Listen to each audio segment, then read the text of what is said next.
Hi, how are you? I'm Mr. Muso. Today I want to talk about the restored Bourbons in France 1815 to 1830. Here is our question. New wine in old bottles. How valid is this description explaining the collapse of the restored Bourbons in 1830? So on this question, we are going to divide it into two. We will talk about the reforms that were done by Louis the 18th and Charles the 10th. So we are going to see that the restored Bourbons, they were a new wine. We are talking about new leaders in old bottles. Their system of government was just similar to the system of government that was there during the time of Louis the 16th, during the time of the French Revolution. So we see that Louis the 18th in 1819, he became a despotic leader.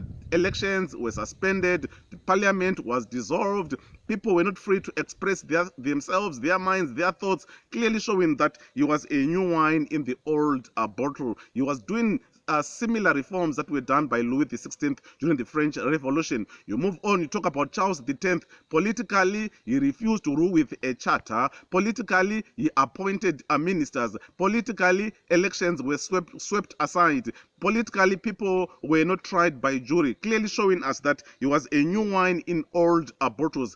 Economically, compensation, taxation, etc., clearly showing us that he was a new wine in old bottles. Socially, we see that education was put under the Jesuits. He was a new wine in old bottles. But however, on the other side of the question now, Louis the 18th, he was a new wine in new bottles. Why? Because when he came to power, there was political toleration, elections were held, political opponents were allowed to exercise their authority in France. Economically, he continued with so many reforms that had been introduced by Napoleon. Socially, he continued from when Napoleon left. So by so doing, clearly showing us that he was a new wine in new bottles. So that is how we answer this question. Thank you. I'm Mr. Muso.